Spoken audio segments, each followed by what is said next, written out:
Okay, so magandang araw. So ngayon ay nasa third quarter na tayo, week 1, at ang aaralin natin ay conditions which guarantee that a quadrilateral is a parallelogram. So since we are now talking about quadrilaterals, parallelogram, so geometry na tayo this quarter. Okay, so ang MELC na kailangan maunawaan ninyo, grade 9 learners, ay eto. Dapat ma-determine ninyo yung mga conditions that make a quadrilateral a parallelogram. But before that, ay mag-review muna tayo. So, etong map na to, so we have a quadrilateral. Pag sinabi nating quadrilateral, this is a four-sided polygon. So, polygon, okay, with four sides. So, ano-ano ba itong mga quadrilaterals na to? So, syempre, pag sinabi nating four-sided, so we have square, rhombus, we have rectangle, we have kite figure, we have parallelogram. Ayun, so yun yung mga pag-uusapan natin. But, magfo-focus tayo ngayon. So, under quadrilateral, we have parallelogram. Okay, so pag sinabi nating parallelogram, pag drawing natin yan, so ganito yan. Okay, kita pa naman. So, ibig sabihin, if we have a parallelogram A, B, C, D, so, ang side AB natin is parallel to DC. Okay. And then, si AD natin, etong side AD natin, parallel naman dapat kay BC. Okay, so ibig sabihin, kapag two pairs of opposite sides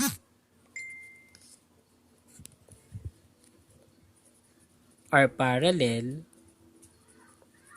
to each other, so we can say that it is a parallelogram.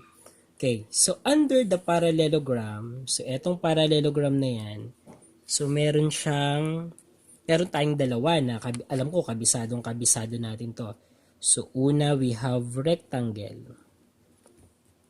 So pag sinabi nating rectangle, yung four angles niya ay right angle. Okay, so 4 with 4 right angles.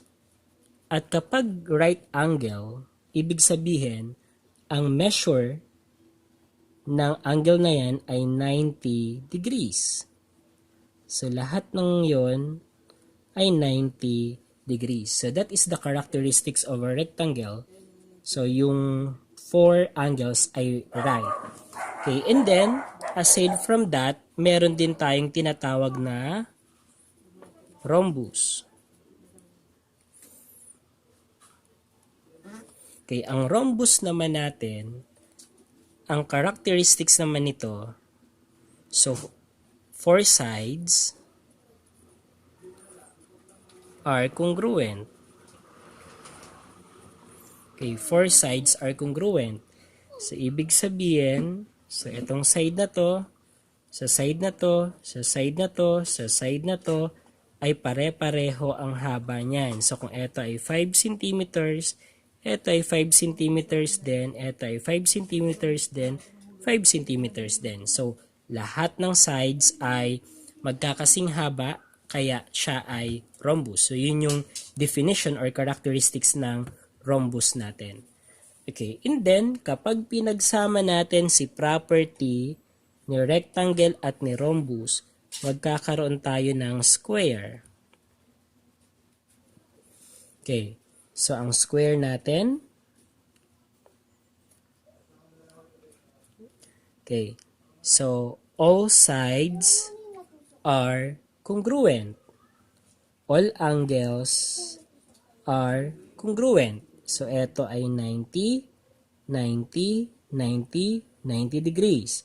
kung ito ay 5 cm, ito ay 5 centimeters, ito ay 5 centimeters, ito ay 5 centimeters. So, kinumbine yung property ni rectangle at ni rhombus, kaya nagkaroon tayo ng square. So, dito, 4 sides are congruent and 4 angles are right. Okay, so that's the definition of a square. So kapag alam natin yan, so mas mapapadali yung discussion natin. Okay, so ngayon naman nakapag-review na tayo ng kung ano ang under ng parallelogram natin. So we have rectangle, rhombus, and then square. So ngayon naman ay talakayin natin etong conditions which guarantee that a quadrilateral is a parallelogram. So masasabi natin na ang quadrilateral ay parallelogram if. So a quadrilateral is a parallelogram if. So the first one is, so eto tayo. So number 1 tayo. So eto. So masasabi daw natin ang quadrilateral ay parallelogram kung both pairs of opposite sides are congruent. So paano ba natin iintindihin yan? So, gawa tayo dito ng parallelogram or ng quadrilateral. So, quadrilateral. Okay, let's say we have this one. So, masasabi natin na ito ay parallelogram kung both pairs of opposite sides. So, A, B, C, D. So, opposite sides, we have AB and DC. We have AD and BC. So, eto, saka eto, opposite sides yan. Eto, saka eto, opposite sides yan.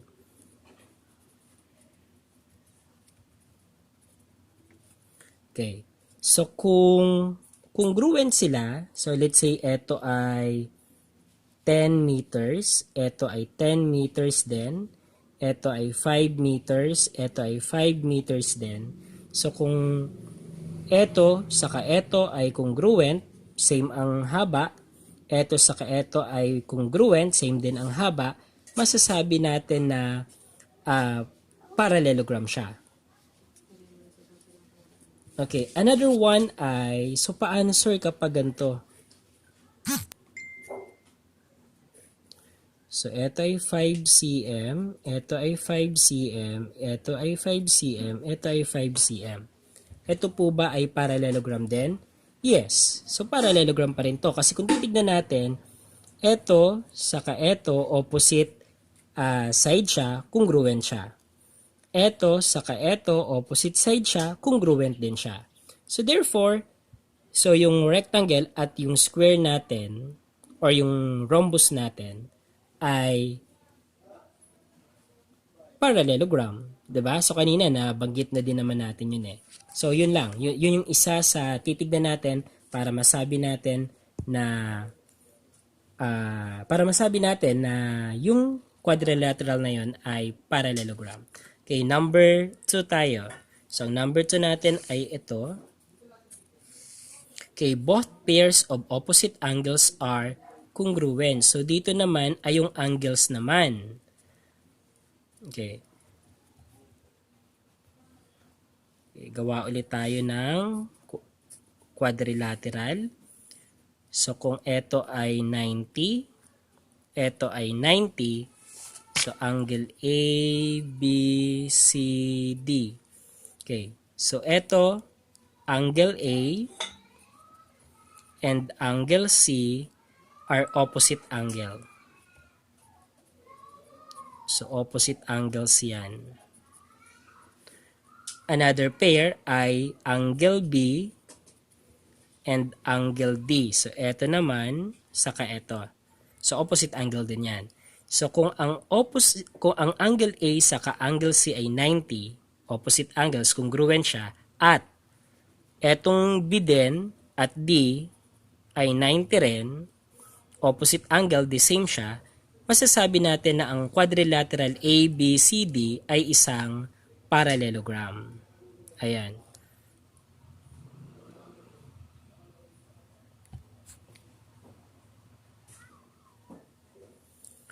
Okay, so third conditions na magsasabi sa atin ang quadrilateral ay parallelogram ay ito. Okay, if one pair of opposite sides are both parallel and congruent. So, ibig sabihin yan, so gawa tayo dito. Gawa tayo ng rhombus. Okay. So, one pair of opposite sides are both parallel and congruent. So, let's say that this is R, S, T, U. So, kung ito ay 10 centimeters, ito ay 10 centimeters, at ang RS natin ay parallel kay UT. So yan, kapag ito saka ito ay parallel saka congruent, so 10 centimeters, 10 centimeters yan, masasabi natin na etong quadrilateral na to ay isang parallelogram. So sa pangatlo natin, isang pares lang ang kinakailangan, pero yung isang pares ng opposite sides na yon ay congruent dapat, so magkasing haba, at the same time parallel to each other. So hindi mag-i-intersect yung yung dalawang sides na yon. So yung RS at yung UV natin. Okay, so that is the third condition na masasabi natin na ang isang quadrilateral ay parallelogram. Okay, next ay, so this is the fourth. Okay, so the diagonal bisect each other. So the diagonal bisect each other, anong ibig sabihin ito? So for example, we have, okay, gawa ulit tayo ng quadrilateral. Okay, so A, B, C, D. So diagonals, pag sinabi nating diagonals, we are connecting two non-consecutive vertices. So eto, AC is a diagonal and then BC is another diagonal. So yan. Ayan. If the diagonals bisect each other, so ibig sabihin, etong diagonal na to ay nahati niya etong another diagonal. Pag sinabi nating bisect each other, equally divided. So kung eto ay 5 centimeters, eto ay 5 centimeters din. At kung eto naman ay, since eto ay square, so 5 centimeters din to, 5 centimeters din to. So kapag ganyan, eto, kung titignan natin, nahati siya nung diagonal DB, kaya naging 5 and 5. So eto namang DB, nahati din ng AC, kaya 5 and 5. So kung yan ay na-witness natin, masasabi natin na etong quadrilateral na to ay parallelogram. Okay, tignan natin dito sa part na to. So dito tayo kasi eto square kasi, no? So dito tayo kay rhombus. So eto yung diagonal niya. Eto yung isa pang diagonal. So alam natin, sa figure pa lang makikita natin. So sabihin natin na eto ay 5 centimeters, eto ay 5 centimeters din. So nakita natin dito na etong diagonal RT ay nahati niya etong diagonal US. So yung kabuuan 10 centimeters ang haba ng US natin, and then since nahati ng RT kaya 5 centimeters, 5 centimeters. Okay, next naman ay dapat din nahati din ni diagonal US etong RT natin. So let's say na ito ay 7 centimeters, ito dapat ay 7 centimeters din. So ang pinakahaba haba ng diagonal ay 14 centimeters, nahati ng SU or ng US, diagonal US, kaya naging 7 and 7. So kapag ito ay na-witness natin na yung diagonals bisect each other, masasabi natin na etong quadrilateral ay parallelogram. Okay, so next, number 5. So we have this one. Okay, the consecutive angles are supplementary. So supplementary. So anong ibig sabihin naman ito? Okay, so kita pa naman, no? So eto tayo. Okay, the consecutive angles are supplementary. So gawa tayo ng okay.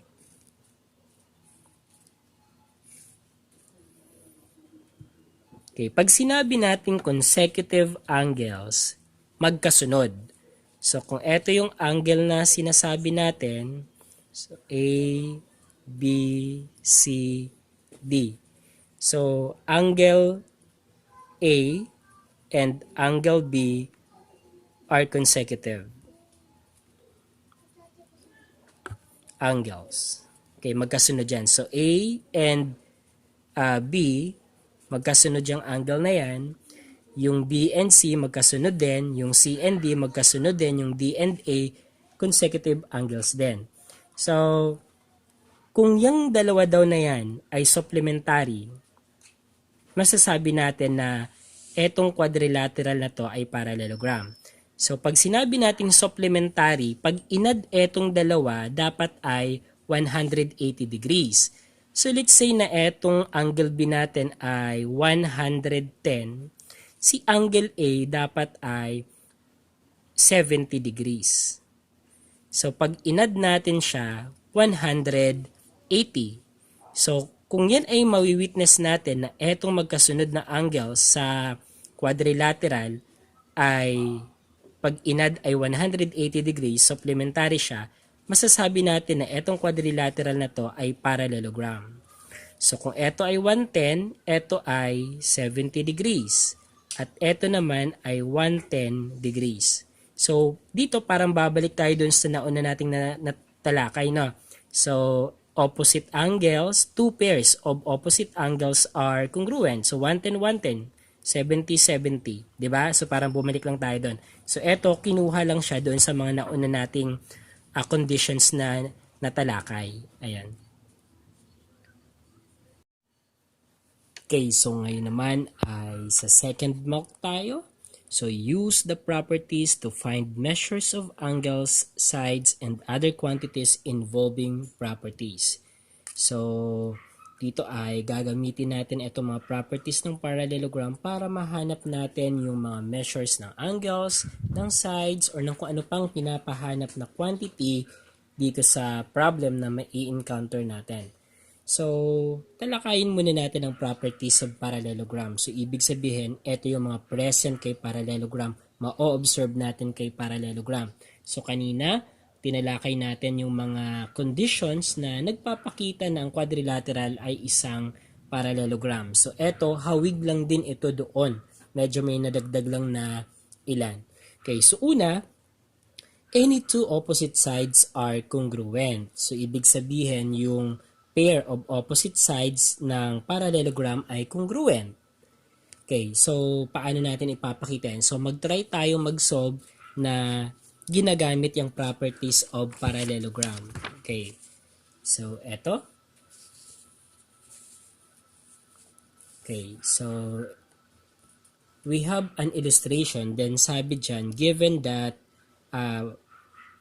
quadrilateral ABCD is a parallelogram, find the following. So, hahanapin natin yung length ng AB. So, eto. Gaano ba kahaba yung AB na yan?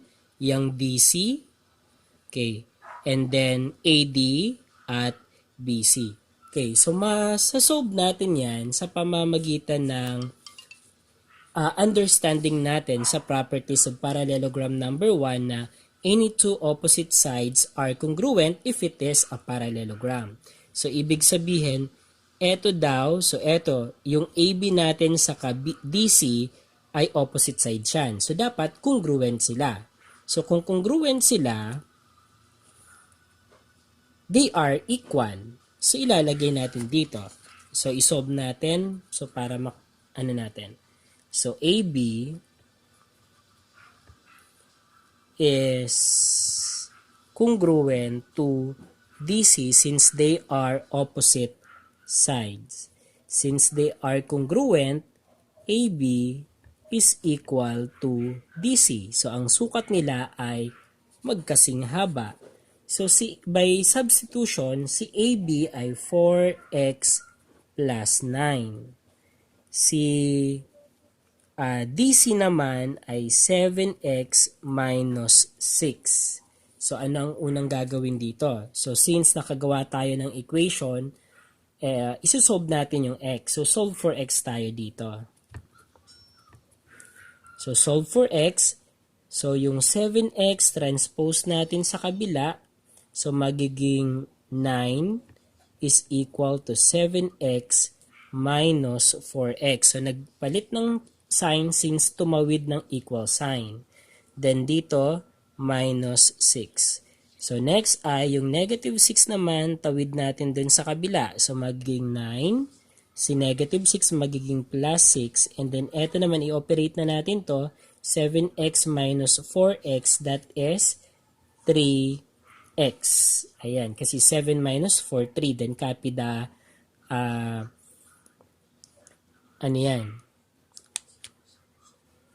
coefficient, literal coefficient. Okay, so 9 plus 6, that is 15. And then, dito naman ay 3x. And then, dapat mawala si 3. So, i-multiply siya kay 1/3. So, 1/3 is reciprocal of 3. Okay, magiging siyang 15 over 3. Dito naman, 1 times 3x magiging 3x over 3. 3 times 1. Denominator ng 3x ay 1. Okay, 15 minus 3, 15 divided by 3 ay 5.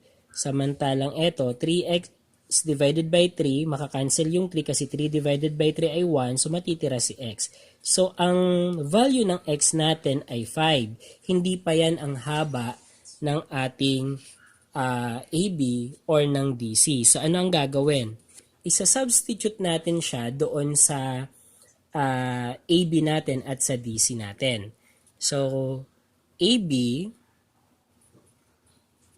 okay, kung ang AB ay equal kay 4x plus 9, so by substitution, if x is 5, so magiging 4 times 5 plus 9. Then 4 times 5, 20, then plus 9. We will have 29. So, ito na ang pinakahaba ng ating AB.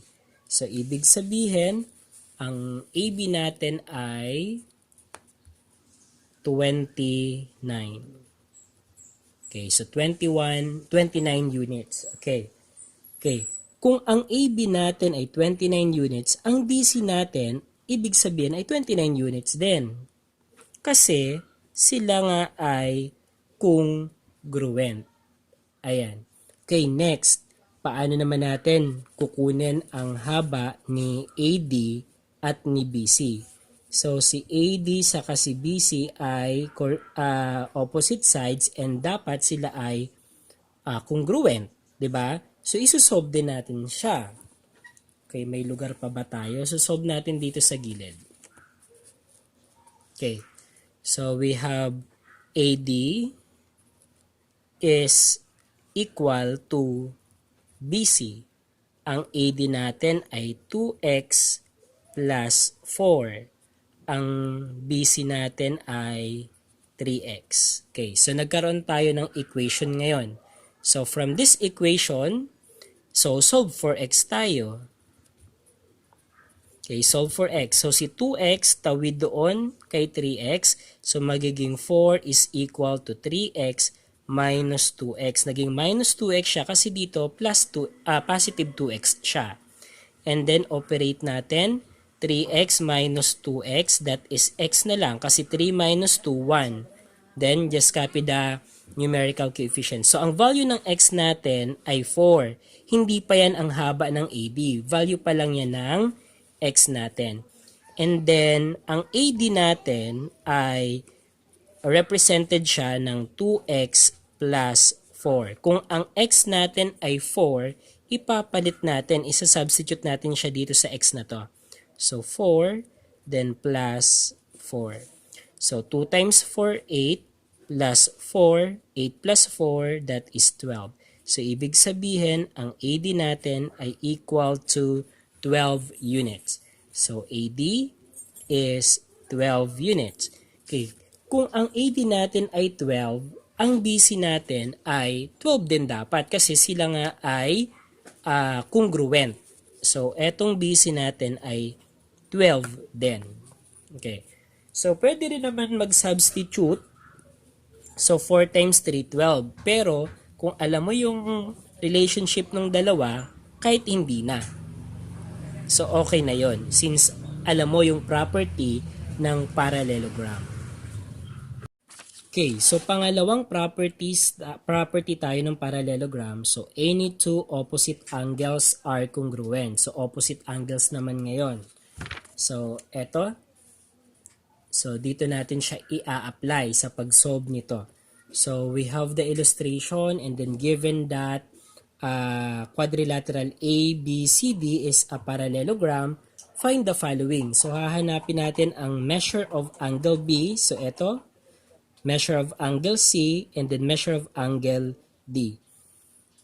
Okay. So, by the way, dalawa pala ang makukuha natin dito. So, aside sa property number 2, we have property number 3 na any two consecutive angles are supplementary. Okay, so apply muna natin etong number 2 na any two opposite angles are congruent. So kung ito ay 105, ang opposite ng angle A natin, etong C, etong angle C. So ibig sabihin, etong angle C na to ay 105 degrees din. So, ilalagay na natin dito na ang sukat ng measure of angle C ay 105 degrees. May degrees siya kasi angle ang pinag-uusapan. Ano po? Okay. So, next naman ay paano natin makukuha ang sukat ng D or ng B. So, dyan na natin gagamitin yung pangatlong property na any two consecutive angles are supplementary. So, ibig sabihin, yung magkasunod na angle daw sa parallelogram ay supplementary. Pag sinabing supplementary, pag inad yung dalawa, equal siya kay 180. Ano po? So kung ito ay 105, ito ay blanco, pag inad natin to dapat ay 180. So gawa tayo ng equation out of that. Okay. So we have angle A, so measure of angle A plus measure of angle B, since sila ay consecutive angles ng parallelogram, dapat ang sum niya ay 180 degrees para masabi nating supplementary sila. Ang angle A ay 105. Ang angle B, hinahanap pa natin, hindi pa natin alam. Okay, so we will have this one. So, ang gagawin ng sunod, ito, itra-transpose natin to sa kabila. So, measure of angle B is equal to 180 degrees.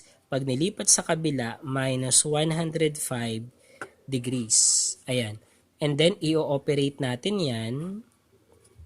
So, 180 minus 105.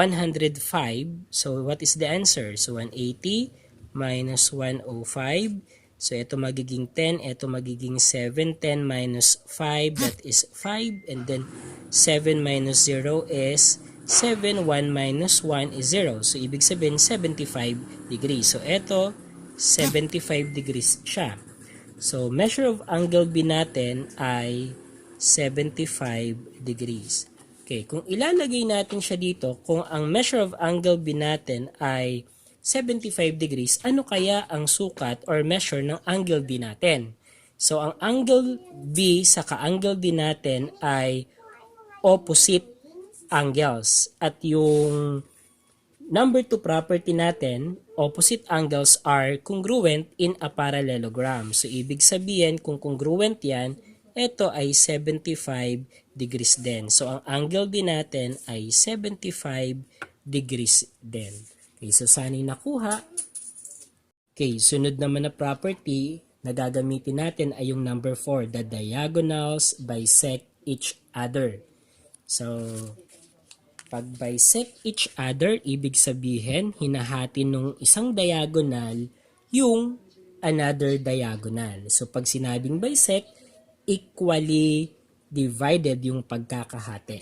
Okay, so, i-apply natin dito yung property number 4 natin. So, eto.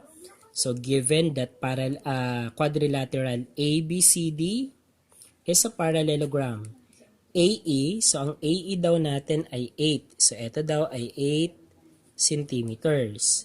And ang DB naman daw, so ito ang DB natin, 20. So, 20 siya, 20 centimeters siya. So, find the following. So, una, length of EC. So, ito ang EC natin. Okay. Ano kaya ang haba ng EC? Kung ang diagonal BD ay hinati ang diagonal AC at ang AE natin na kalahati ng AC ay 8. Ano ang sukat ng EC?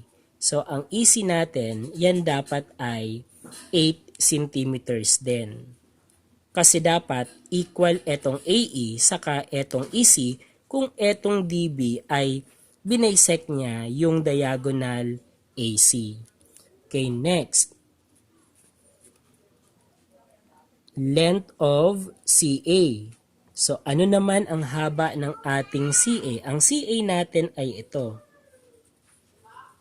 So, yung shorter diagonal. So, kung ito ay 8 cm, ito ay 8 cm, pag inad mo yan, so 16 cm. So, ibig sabihin, ito ay 16 centimeters.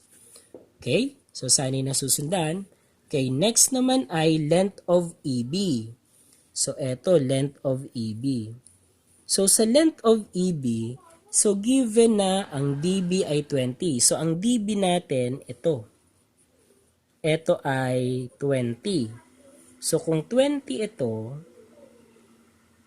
so 20 yan. Okay, ang 20 cm simula dito kay B going to D. Ano po? So, yung kabuuan. Kung ang AC binisect niya ang diagonal DB, ibig sabihin equally divided rin yan. So, kung etong kabuuang diagonal ay 20 cm, so hahatiin natin siya sa dalawa. So, kung 20 divided by 2, so ibig sabihin ito ay 10 cm, ito din ay 10 cm.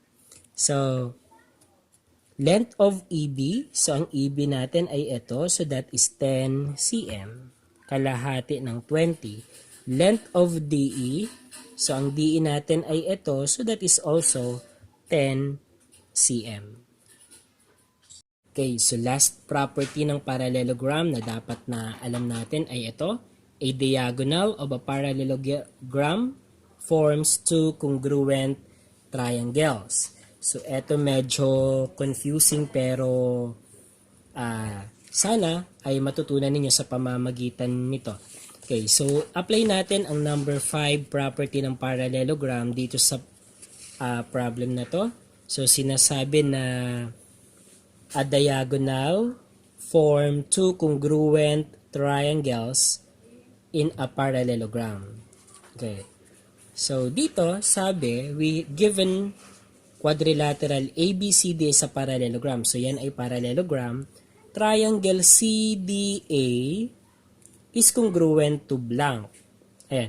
So, pag triangle or congruent triangle, kailangan na alam natin ang corresponding sides, corresponding angles. Kasi yun ang magiging batayan natin. So, gawin natin ito. So, CDA, CDA.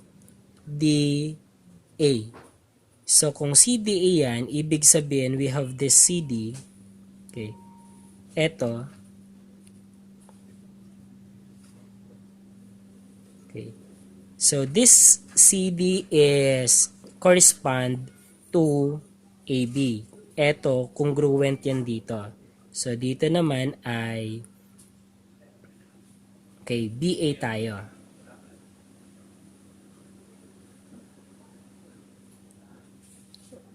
Okay, so yan.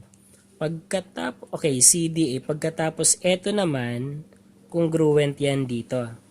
Pagkatapos ito naman, syempre congruent sa kanyang sarili. Ayan.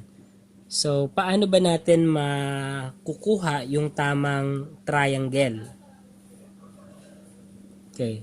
So, CD, ito siya. We have DA, and then we have AC. And then, lagay natin sa ilalim yung mga corresponding. So, etong CD, it corresponds to BA. So, eto siya. 'Di ba? So, BA. And then si DA, it corresponds to BC. Okay, BC dito. And then si AC correspond to AC or CA. Ayan. So, yan yung mga corresponding sides noon. So, ibig sabihin, so we have triangle,